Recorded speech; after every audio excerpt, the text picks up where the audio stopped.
Благодарам, председавачки. Денес на дневен ред е последниот од скандалозниот пакет на закони кој што го виде собранието, меѓутоа вистинската причина заради која што овие закони беа ставени во собранието никогаш не ја видовме. Поточно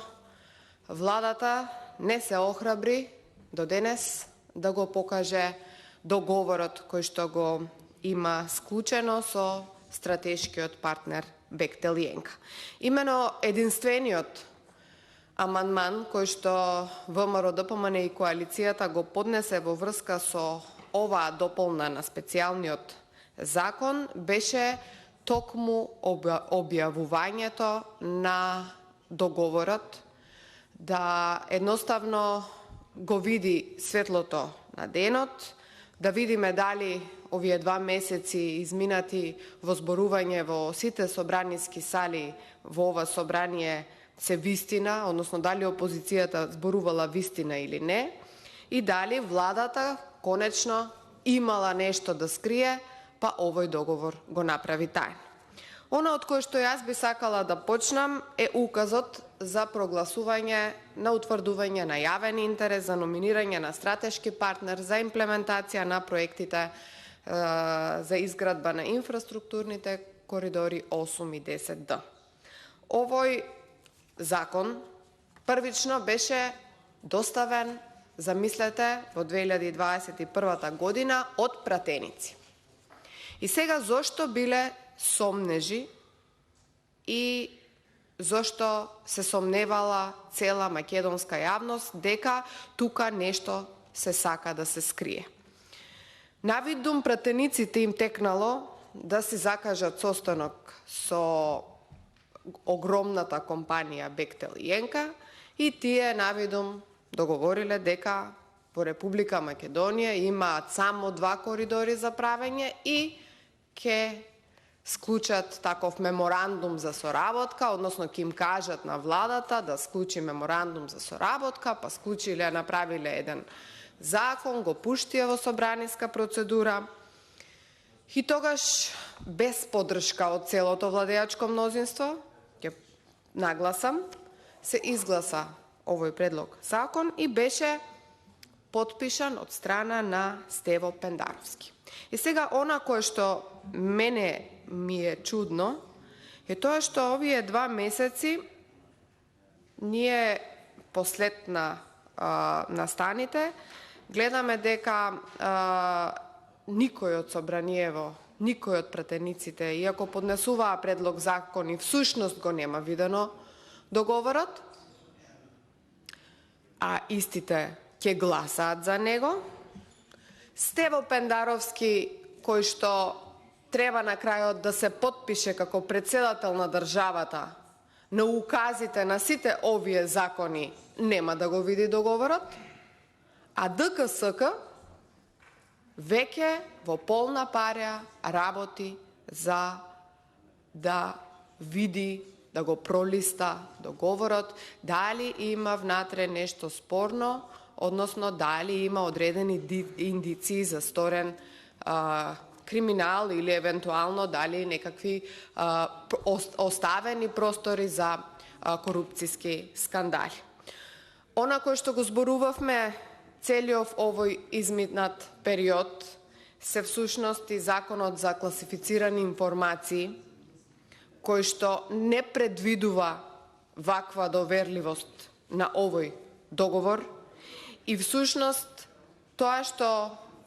се обидуваме да го кажеме и на целата македонска јавност, а и на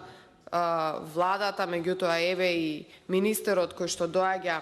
овде е дека оние кои што се одговорни, кои што носат одлука, крајна одлука во ова собрание, не може и не смее да не го видат договорот кој што раѓа сомнежи поради тоа што вие се дрзнавте да го сокриете од македонската јавност. Доколку немаше ништо што да се скрие од овој договор,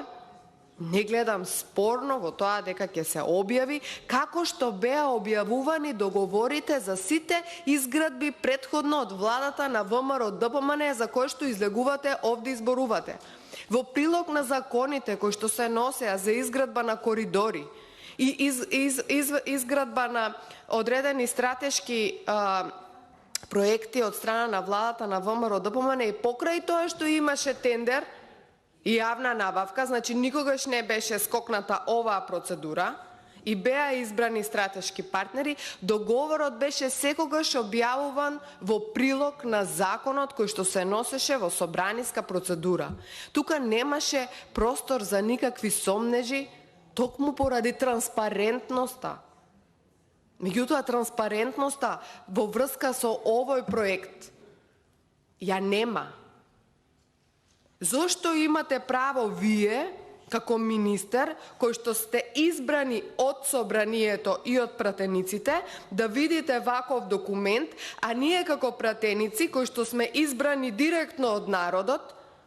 немаме право да го видиме овој документ? Јас не знам како можат пратениците од владеачкото мнозинство да доаѓаат и да бранат нешто кој што го немаат видено. Најпрво ги пуштивте по вода, им дадовте да поднесат закони кои што во себе содржат одредена доверливост или изворот за причината за нивно носење е договор кој што вие кажувате дека има одредена доверливост, потоа за да ја смените лентата и наеднаш да кажете дека овие закони ќе бидат предложени од владата и кореспондентните табели за европското знаменце ќе бидат празни. Ваков скандал со вакви европски знаменца е веќе осуден од страна на сите меѓународни европски институции. Јас не знам каква оценка вие очекувате во наредниот период од страна на Европската комисија. И не знам дали е навистина вашата стратешка определба да стигнеме некогаш воопшто во Европа или кога станува збор за плаќање пенали, кога станува збор за плаќање на огромни суми за кои што до ден денес немате кажано дали е вистина, односно немате потврдено дали она со кој што излезе опозицијата во јавноста, односно со дел од договорот кој што беше пристигнат од свиркачи до опозицијата, беше утврдено дека над 300 милиони евра државата ќе треба да плати за пенали и за аванси, меѓутоа ниту единствен член на владата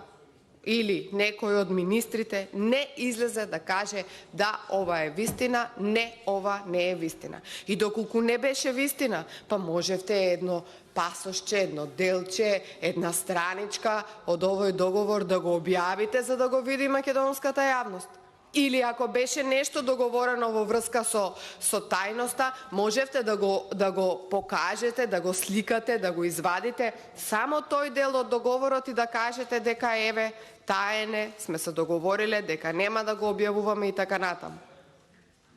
Но не, сето она кој што ќе го направите во врска со овие проекти и во врска со овој договор, никогаш нема да наиде кај доверба од страна на граѓаните на Република Македонија. И сега во овој закон, замислете, тој закон денес што го носиме, имате изјава дека возилата ќе се користат за таа цел. И ние ќе ги ослободуваме овие фирми, подизведувачи или Бехтел и Енка, ќе ги ослободуваме од плаќање на акцизи за возила врз основа на една единствена изјава. Иста како изјавата со празните кореспондентни табели, исто како изјавата на пратениците дека де го виделе договорот, де не го виделе договорот, исто така изјава дека енергенсите ќе се користат за таа намена. Исто како изјавата дека пратениците се договориле да изберат стратешки партнер. Токму овие причини раѓаат сомнежи кај македонскиот народ. Овој проект кој што вие сакате да го направите нема никогаш да биде славен и нема никогаш народот да се радува на него заради тоа што пред се денес кажувате дека ќе сме се задолжувале. Внимавајте, денес кажавте дека доколку одреден проект се гради со надворешно финансирање со заеми, секогаш тие се ослободуваат одредени давачки и даноци. И викате дека директните даноци ќе ги плаќаат, односно тоа се данокот на добивка, личниот данок при донесите, меѓутоа и во изворниот закон, кој што беше донесен во собранието, но и во оваа измена пишува дека државата ќе го финансира овој проект од буџетот на Република Македонија. Ние, значи, од една страна имаме огромно задолжување, за кое што вие се уште не зборувате, односно ќе се